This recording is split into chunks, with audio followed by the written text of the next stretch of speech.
In creative writing, the hardest task is making a character feel real. It's the difference between a puppet and a person.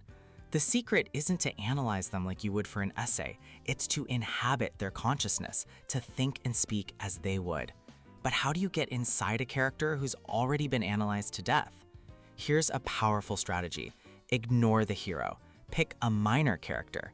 Main characters like Romeo are overdone, but his cousin, Benvolio, he sees everything from a fresh angle. He witnesses Mercutio's death, the escalating violence, and has to process a friend's tragedy. Minor characters have narrative gaps, giving you creative freedom. Their perspective offers contrast, showing the protagonist in a new light. It's a strategic choice that balances textual evidence with genuine novelty.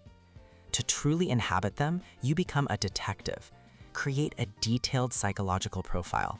What are their speech patterns? Not just their vocabulary, but their syntax. Does Polonius use long, winding sentences while another character speaks in fragments? What are their real motivations, the unconscious needs driving their surface wants? What do they value? What do they fear? Every action they take must be grounded in this psychology, not just what the plot needs to happen.